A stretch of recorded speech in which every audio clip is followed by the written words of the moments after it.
Good day everyone. My name is Christine Tilandayan, and the topic that my group and I will be reporting today is all about the UNESCO'S 4 pillars of education. So without further ado, let's get started. To begin, we will first discuss our learning objectives.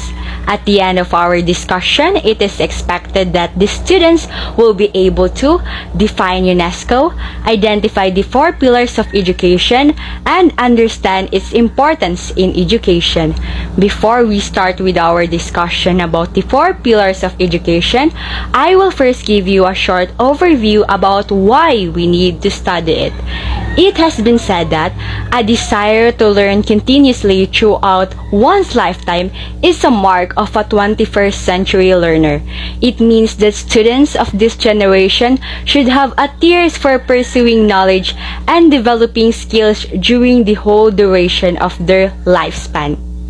The International Commission on Education for the 21st Century to UNESCO, headed by Jacques Delors, identified learning throughout life as a key to meeting the challenges of the 21st century education. But first, what is UNESCO? Well, UNESCO, also known as the United Nations Educational, Scientific, and Cultural Organization, was created on November 16, 1945 with 195 members. Its goal is to use education, the science, culture, communication, and information to promote the establishment of a culture of peace, the obliteration of poverty, sustainable development, and intercultural understanding. 2. Educational reports were commissioned by the United Nations Education, Scientific, and Cultural Organization, also known as UNESCO. The first one is known as Learning to Be, otherwise known as the Fowler Report of 1972, and the second one is known as Learning the Treasure Within, otherwise known as the Delors Report of 1996. These two reports were efforts of the UNESCO to answer the challenges of the 21st century education. They were also geared towards sustainable development education, holistic education, and taking a look at education as a lifelong process. Out of these two, it was the Delors Report, the one that's titled Learning the Treasure Within, which gave us the pillars of education, or also known as the pillars of learning. So, what is learning the treasure within? Well, Learning the Treasure Within is a report of the International Commission Education led by Jacques Delors, which was published in 1996, and the reason why the 4 pillars of education is created. It highlighted the need for individuals to learn how to learn, to cope with the rapid changes and challenges of the present and the future. It describes a holistic approach to learning that encompasses more than what occurs in the classroom. So, what does the 4 pillars of education means? The 4 pillars of education are frameworks for students to acquire lifelong learning. When we say framework, it is a teaching tool to help educators develop and understand what their students need to learn and become progressive. On the other hand, when we say lifelong learning, it means a philosophy that involves the development of knowledge, skills, attitudes, and values throughout one's life from early childhood to adulthood. Let us also keep in mind that learning is seen not just as an intellectual progress, but one that encompasses all aspects of an individual's life, including the role in the community performance, in the workplace, personal development, and physical well-being. Now, what are the 4 pillars of education? First is learning to know, second is learning to do, third is learning to live, and fourth is learning to be. And I am the one tasked to report about learning to know. So what is learning to know? It involves the acquisition and development of knowledge and skills that are needed to function in the world. Examples of skills or learning tools under these pillars of learning include literacy, which is the ability to read, write, speak, and listen in a way that lets us communicate effectively. The second one is called numeracy, which refers to the knowledge and skills that students need in order to use mathematics in a wide range of situations. The third learning tool of learning to know is known as critical thinking, which is the ability to think clearly and rationally. Do you know, the mastery of these learning tools is both a means and an end.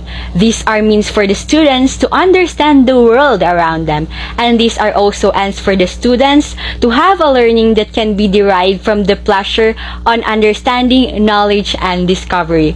In short, learning to know pertains to the development of skills and knowledge that a learner needs to have to become mentally competent. Its focus is in the brain or mental capacity of a person.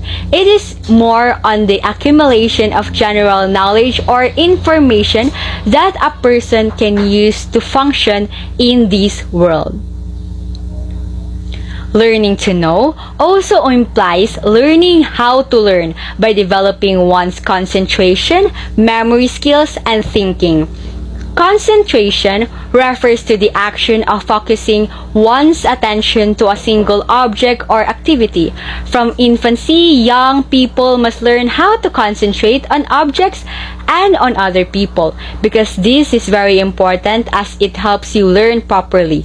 A real-life example of concentration is when you are focusing while you are answering your modules. Memory skills is the ability to recall the information. It is learned by heart, and its development is an excellent tool for students because having memory skills will help them to do well in maintaining focus and attention in a variety of academic settings. While thinking refers to a mental processes that we use to do things like solving problems, making decisions, and constructing ideas. An example of this is when we use our minds to brainstorm ideas when making an essay or doing research. So, what is the role of a teacher in learning to know? The first role of a teacher is being a facilitator. A teacher can be a facilitator of learning by providing support and guidance to students. By doing so, the teacher can help students understand the material and be successful in the classroom. The second role of a teacher is being a catalyst. A teacher can be a catalyst of change or progress by educating students in an informative manner. Through this, teachers pave the role of a better future by transforming students' lives and teaching them how to properly learn. The third role of a teacher is being a monitor. A teacher can be a monitor by being competent in assessing a student's knowledge and monitoring their learning progress, as it is essential for effective instruction to take place. The fourth role of a teacher is known as being an evaluator, and this is also a teacher's last role. Teacher can be an evaluator by measuring the effectiveness of their teaching by linking students' performance to specific learning objectives. This is important because evaluating the improvements of students is an integral part of learning to know and the teaching learning progress.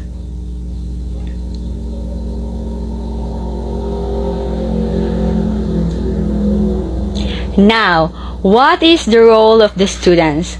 Well, to learn to know, students need to develop learn-to-learn skills such as comprehensive reading, listening, observing, asking questions, data gathering, note-taking, assessing, processing, and selecting information.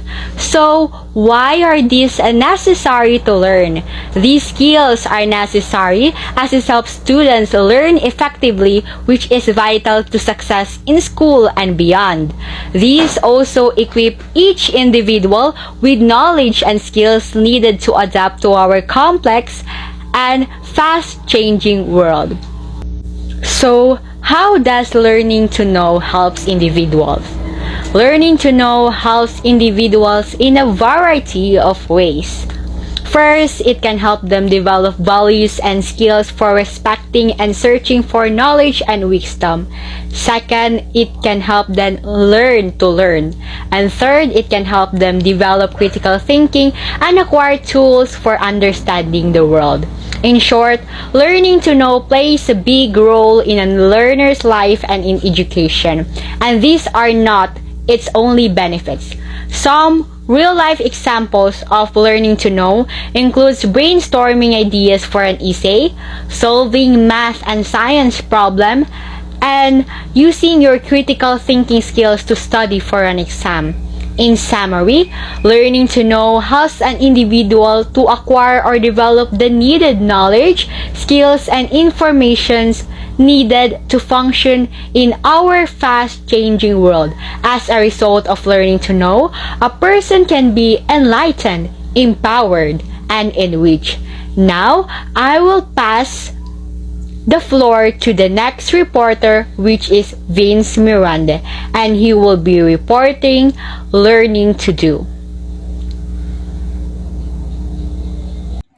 A pleasant day once again. So, the next and the second pillar of education is called Learning to Do, and it focuses on acquiring applied skills that enable individuals to effectively participate in the global economy and society. These skills are often linked to occupational success such as vocational and technical, apprenticeships, leadership, and management competencies. This pillar of learning implies in the first place for application of what learners have learned or their knowledge into practices innovatively through practical know-how, work skills training, and personal competence. So this pillar is basically anchored within lifelong learning and TVET or technical vocational education and training in preparation for life after school or the world of work. This training involves pragmatic skills relating to occupation in various sectors of economic and social life. Technical skills paired with personal competence equips man the ability to perform well in his particular work. Technical skills are practical skills and they often relate to information technology, mathematical, and scientific tasks. An example of this would be computer skills, and on the other hand, personal competence is often called soft skills such as leadership, personal initiative, adaptability, communication, and social behavior and responsibility. So if these two are combined together or if you possess both of these, it would improve your employability and the quality of your service in your future field of job. So this is just one of the main benefits of this pillar. So inside the classroom, it is greatly encouraged to make use of multiple intelligence and learning styles. And this is to foster and cater the different skills that come along the multiple intelligence. Also, the key ingredients for activities and tasks must be creative and innovative.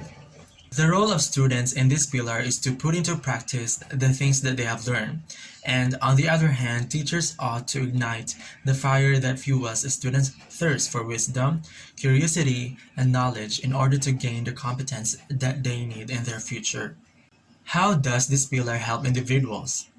Learning to do molds an individual to becoming socially efficient who is able to earn his livelihood.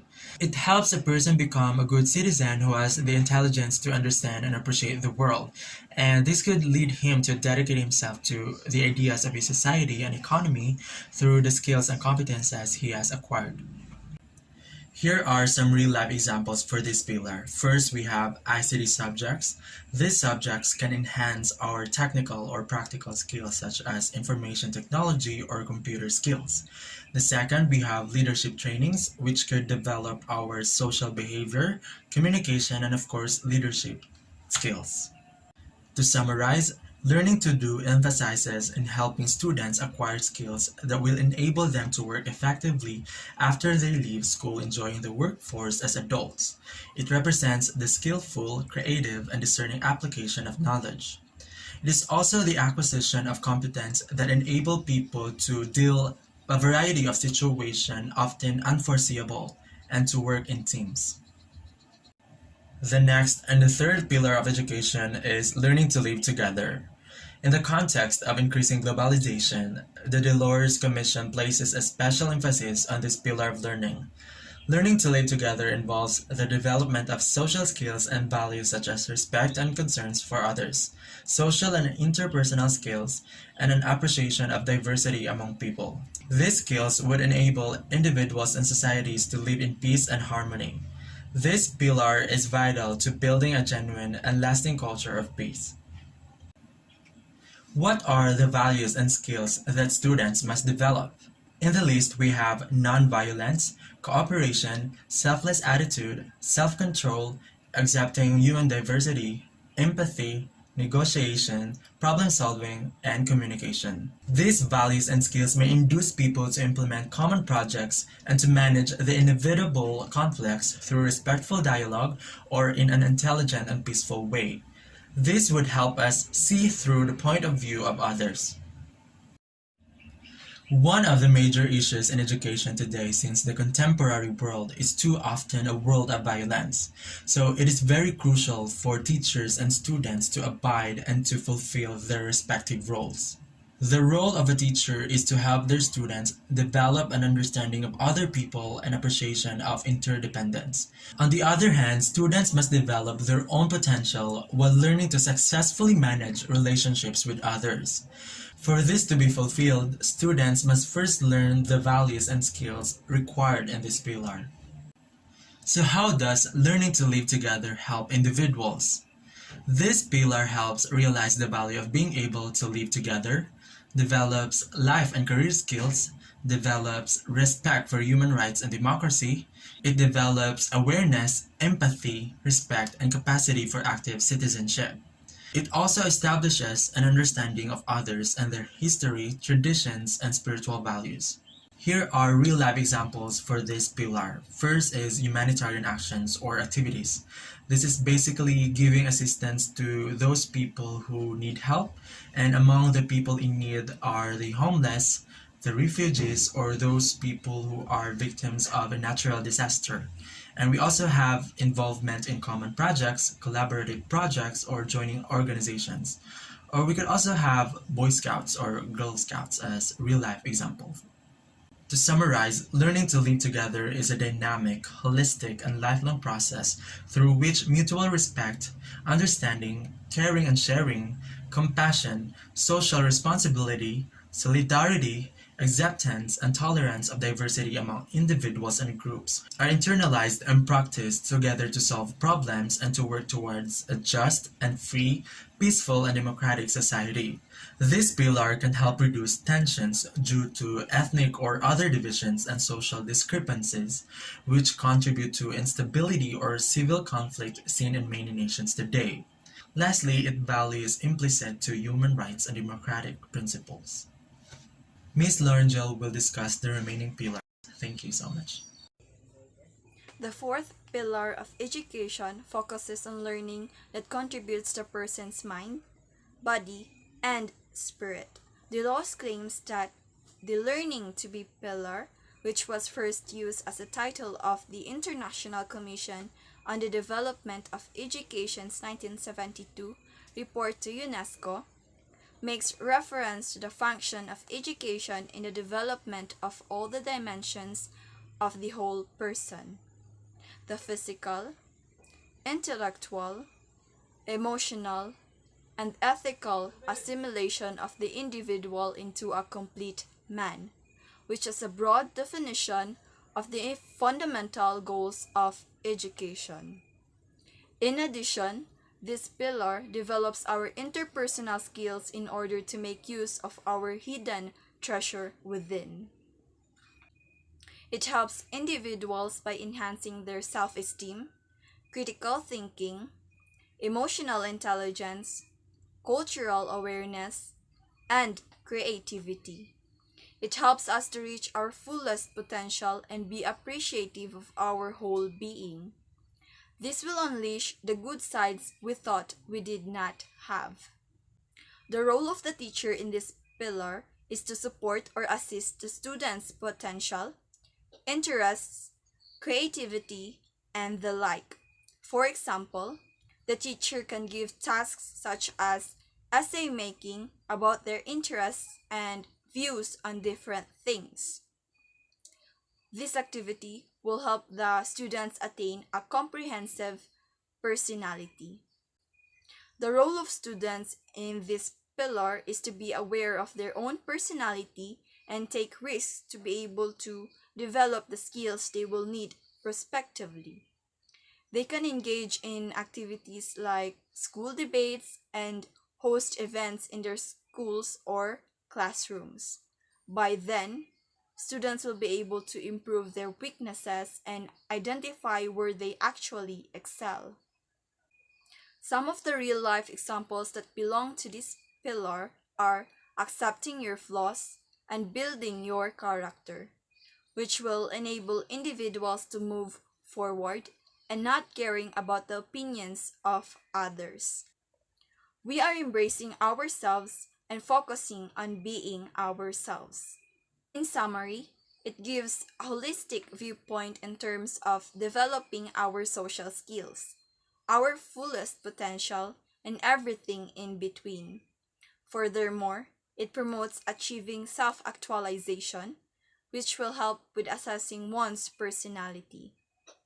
Knowing ourselves is the most important thing we can do for ourselves and how we approach life.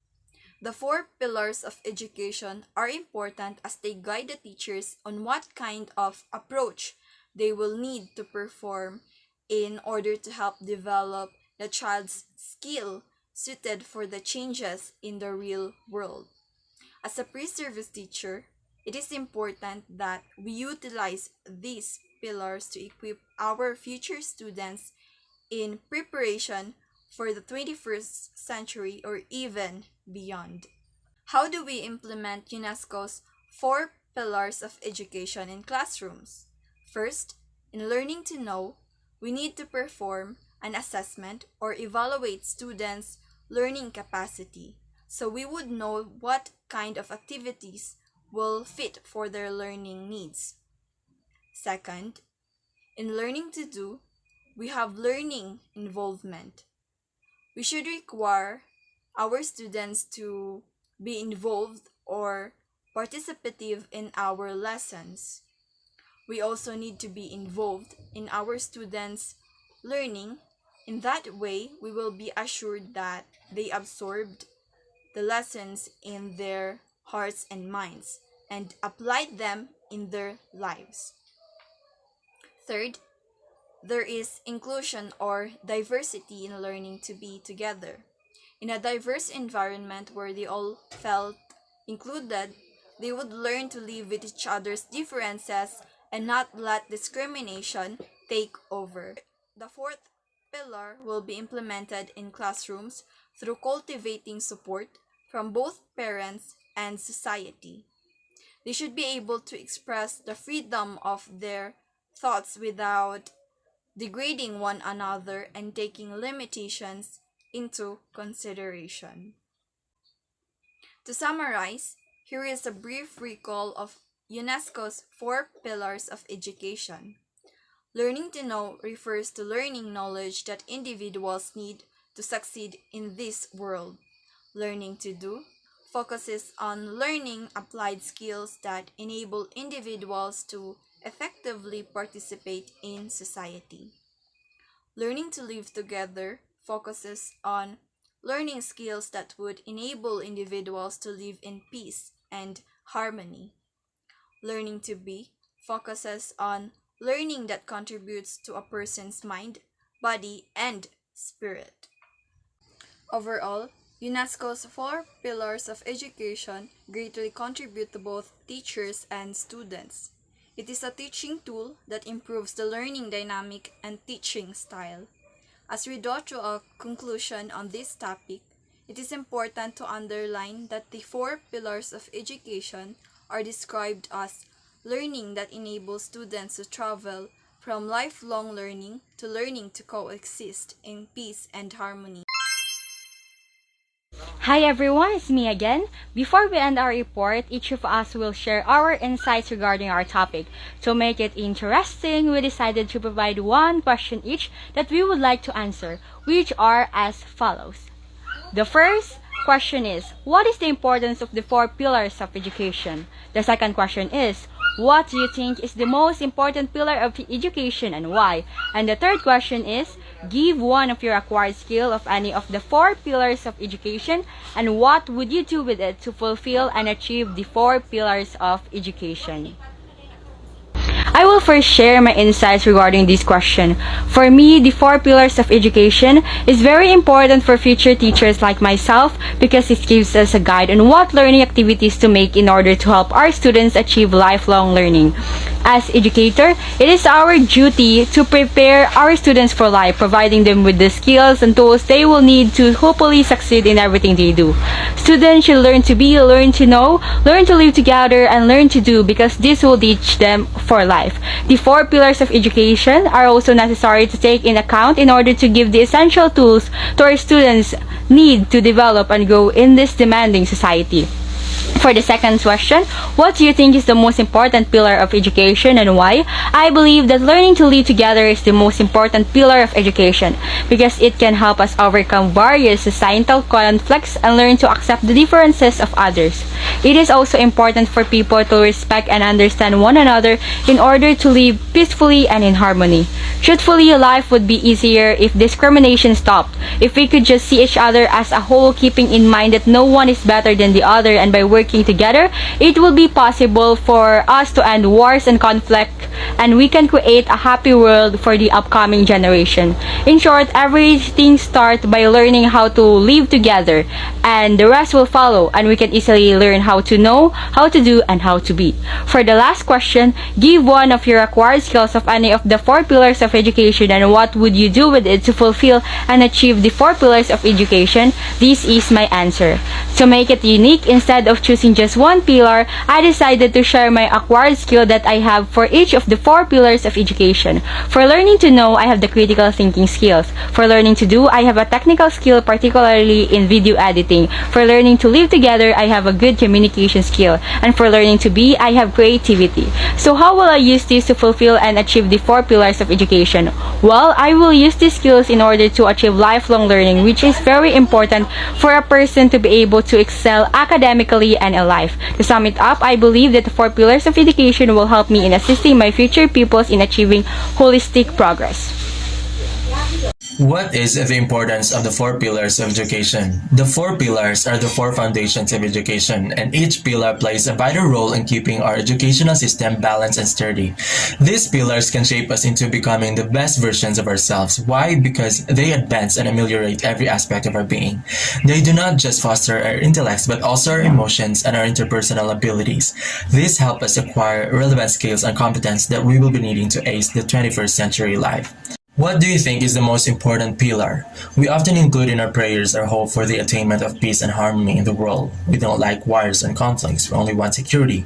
We don't like discrimination, we just want to be respected. We don't like to be belittled, we only want to be accepted. One of the reasons why violence occurs is the lacking knowledge for respect and acceptance. For me personally, it's easy to acquire skills and knowledge that would enable me to earn an occupation, but I think it's hard to teach and learn the values that we need to achieve an outright order. So for me, the most important pillar is learning to live together. To answer the last question, for me it's my creative skill that would solely help me achieve the four pillars. Creative skill comes with a lot of benefits. Once acquired, you'll also gain the problem-solving skill, and out-of-the-box thinking, or basically a mind that thinks differently in dealing with a variety of situations. So I would advance these skills so I can fulfill the four pillars. It's really important that we immerse ourselves in these pillars because I can guarantee that if we enclose ourselves with all of this, we'll arrive at the best versions of ourselves. Thank you. For me, the importance of the four pillars of education lies in the progress that it gives to both students and teachers. They enhance the learning of students and the teaching methods of teachers. It highlights the beauty of understanding ourselves, our learning styles, honing our skills, and how to solve differences through welcoming inclusion. I think the most important pillar is learning to be, since it teaches us to love our whole being and teaches us to break the shell where we keep on hiding. Essay making is the skill I think I have in relation to the four pillars of education, and I can use it as an instrument to achieve success by whatever means possible. It could be in expressing strong opinions that could help certain good causes or stating facts when needed and appropriate. This is the end of our report, and we hope that you had learned something from our discussion. But before that, we want to leave these three questions for you to think of. How about you? What are your personal answers to these questions? To properly end this, we will once again introduce the reporters for Module 1, Topic 2, which are Christine Tilandayan, Vince Miranda, and Laurangel Ochava. And once again, thank you for listening.